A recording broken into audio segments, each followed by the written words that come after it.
हाय no high city centre बसकांग 10,323 बदलनी आमरा 10,323 नि खरकसा बदल खरंग तिसा लेखा 10,323 हास्तनि फुरंनाय रंनि सेबक थांनाय रंनो सेबक किफिले रना बागै फियाक बा बरंनि ओ खरंग तिसा लाइमुंनि थायो नायमाथां नायकलनाय रक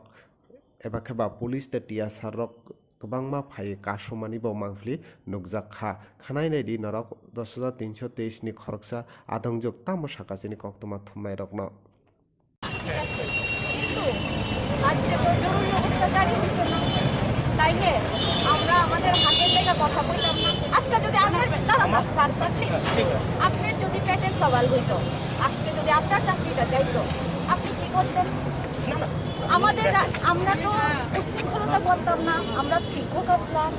আমরা আমাদের দাবি করুন আমরা আমাদের আমরা আমাদের কথা কিন্তু আপনারা শুনবেন আজকে যদি আপনাদের উপরে আয় আপনারা কি করবেন আমরা একটা প্রতিনিধিমূলক ডেপুটেশন আমরা চিফ সেক্রেটারির কাছে দেব উনি আমাদেরকে সময় দেবেন না এটা উনাদের ব্যাপার উনারা কেউই সময় দিচ্ছেন না গত আরেকদিন আমরা ডেপুটি সিএম এর কাছে চেয়েছি শিক্ষা দপ্তরে চেয়েছি কেউই আমাদেরকে সময় দিচ্ছেন না আজকে চিফ সেক্রেটারিও বলছেন দেখা করবেন না সুতরাং আমরা বলবো যে এটা কি ধরনের রাজ্যে তো আর জরুরি অবস্থা চলছে না আজকে অভিভাবকরা যদি আমাদের সঙ্গে কথা না বলেন আমরা কার কাছে কথা বলবো তাহলে আমরা রাস্তায় দাঁড়িয়ে আমরা কথাগুলো রাস্তার মানুষকে রাজ্যের মানুষকে শোনাবো আমাদের দাবিগুলো হচ্ছে আমাদের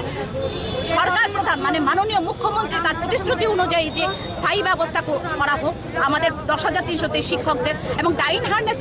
এখন পর্যন্ত 108 জন শিক্ষক মারা গেছেন তাদের পরিবারে একটি করে সরকারি চাকরি প্রদান করা হোক এবং আমাদের যে এই চাকরি থাকাকালীন সময় আমাদের স্যালারি সার্টিফিকেট দেখিয়ে আমরা লোন নিয়েছিলাম 70 থেকে 80% আমাদের শিক্ষকরা এখন ঋণে জর্জরিত হয়ে 108 জন মৃত্যু হয়েছে হার্ট অ্যাটাক হয়ে কেউ আত্মহত্যা করে তাদের পরিবারে কি অবস্থা আমাদের কি পরিবারের অবস্থা আজকেই মানে কোনো রকম রোজগার নেই খাবার ব্যবস্থা নেই এই অবস্থায় কে লোন দেবে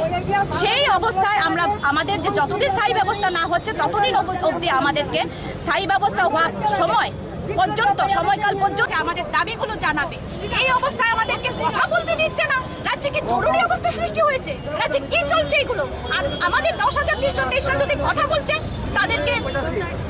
ভরপুরে দেওয়া হচ্ছে তাদের দোকানের জিনিসপত্র বাইরে এনে হর্ষ করে দিয়েছে আমাদের উদয়পুরে আমাদের শিক্ষক নেতৃত্ব সঞ্জিত দাসের দোকান পুড়িয়ে দিয়েছে জিনিসপত্র পুড়িয়ে দিয়েছে আমাদের বিশালগড়ের স্যারের হাত পা ভেঙে দিয়েছে শালগড়া আমাদের শিক্ষকের বাড়ি পুড়িয়ে হর্ষ করে দিয়ে দেওয়া হয়েছে একজন দিদিমণির গায়ে আগুন দেওয়া হয়েছে কমলপুর বিভিন্ন জায়গায় আমাদের শিক্ষকদের বাড়িতে বাইক বাহিনী 40-50 জন গিয়ে থ্রেটনিং করছে হুমকি দিচ্ছে বাড়ি ঘরে আক্রমণ করছে এই ধরনের অরাজকতা চলছে সন্ত্রাস চলছে রাজ্যে তাহলে আমরা কার কাছে কথা বলবো রাজ্যের অভিভাবক যদি এইগুলো দমন না করে তাহলে কি করবে আমরা কথা বলতে গেলে পুলিশ আমাদেরকে বাধা দেয় তাহলে আমরা কার কাছে যাব আমরা তো রাজ্যের নাগরিক 40 লক্ষ জনগণের মধ্যে আমরাও পড়ি তাহলে আমরা আমাদের দিয়েই কিন্তু আপনারা অতীতে বসেছিলেন আগামী আর 15 মাস পরেই কিন্তু বিধানসভা নির্বাচন আপনারা কি ভাবছেন যে ঘর জ্বালিয়ে মানুষ হাত পা ভেঙে মানুষ খুন করে মানুষের গায়ে আগুন লাগিয়ে হুমকি ধমকি দিয়ে কি আপনারা গতিতে থাকতে পারবেন সরকার সন্ত্রাস করে আপনারা গতিতে থাকবেন আমাদেরকে হুমকি দিয়ে ঘরে ঢুকিয়ে দেবেন না এটা হবে না কিন্তু আমরা কিন্তু এটা হতে দেব না 10,323 শিক্ষকদের চাকরি